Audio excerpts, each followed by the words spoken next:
తెలంగాణ తీర్మానం కోసం పట్టుబడుతూ గడిచిన 5 రోజులుగా శాసనసభ వాయిదాలకే పరిమితం కాగా టీఆర్ఎస్ బీజేపీ సభ్యుల సస్పెన్షన్ తర్వాత 6వ రోజు సభ అధికార ప్రతిపక్ష సభ్యుల మధ్య మాటల యుద్ధంతో సాగింది. కళంకిత మంత్రుల వ్యవహారం దుమారాన్ని రేపింది. కళంకిత మంత్రులను బర్తరఫ్ చేయాలంటూ తెలుగుదేశం ఎమ్మెల్యేలు సభలో డిమాండ్ చేశారు. అవినీతి మంత్రులు సభలో ప్రసంగించకుండా అడ్డుకుంటామని అన్నారు. దీంతో సభలో వాతావరణం ఒక్కసారిగా వేడెక్కింది. కోర్టుల్లో కేసులు నడుస్తున్నందున చర్చ మంచిది కాదంటూ ముఖ్యమంత్రి కిరణ్ కుమార్ రెడ్డి టీడీపీ సభ్యుల తీరుపై మండిపడ్డారు.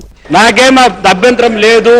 వారు తీసుకున్న నిర్ణయాలేంటి, మీ ప్రభుత్వాల్లో తీసుకున్న నిర్ణయాలేంటి, ఈ రాష్ట్ర ప్రభుత్వానికి ఎంత నష్టం వచ్చిందో నేను డిబేట్ చేసేదానికి సిద్ధంగా ఉన్నాను. ఎప్పుడైనా సరే మీ అనుమతి ఇవ్వండి, మేము డిబేట్ చేస్తాం.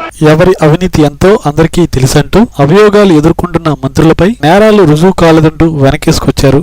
మంత్రులు తీసుకున్న నిర్ణయాలు రాజ్యాంగ వ్యతిరేకం గాని, చట్ట వ్యతిరేకం గాని, ప్రొసీజర్ వ్యతిరేకం గాని తీసుకున్నారని ఎక్కడా రుజువు కాలేదు. అటు కన్నా లక్ష్మీనారాయణ కూడా టీడీపీ సభ్యులపై ఎదురుదాడికి దిగారు. ఇదే అసెంబ్లీలో అశోక్ గజపతిరాజు గారిని ఆయన చేసిన తప్పుల్ని ఆధారాలతో సహా 0 ఓవర్లో నిలబెట్టినోని నేను. కావాలంటే చరిత్ర మొత్తం చదువుతాను ఈ రోజున. ఈ తెలుగుదేశం దొంగల పార్టీ అని చెప్పడానికి, ఈ తెలుగుదేశం పార్టీ దొంగల పార్టీ అని చెప్పడానికి చరిత్ర మొత్తం ఉంది నా దగ్గర. మీరే మాట్లాడేది ఈ దొంగలు అంటున్నా.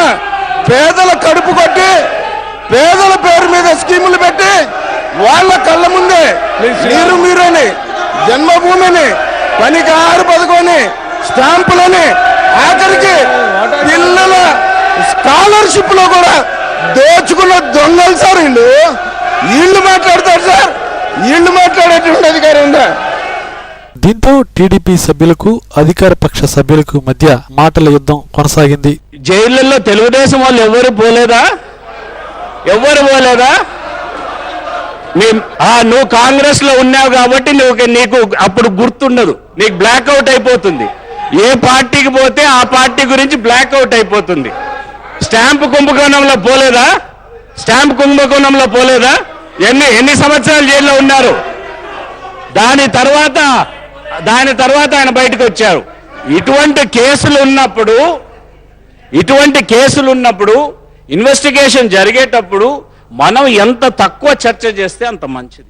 ఆరోపణలు ప్రత్యారోపణలతో సభ వాడివేడిగా జరగగా గందరగోళం మధ్య సభను స్పీకర్ సాయంత్రం 4:30 వరకు వాయిదా వేశారు. అటు తర్వాత ప్రారంభమైన సభ సజావుగా జరిగి పలు అంశాలపై చర్చ జరిగింది. బంగారు తల్లి పథకం బిల్లును మంత్రి సునీత లక్ష్మారెడ్డి ప్రవేశపెట్టారు. అటు తర్వాత మంత్రి గీతారెడ్డి ఆహార పథకం బిల్లును సభలో ప్రవేశపెట్టడంతో గీతారెడ్డి కళంకిత మంత్రి అంటూ టీడీపీ సభ్యులు వాకౌట్ చేశారు.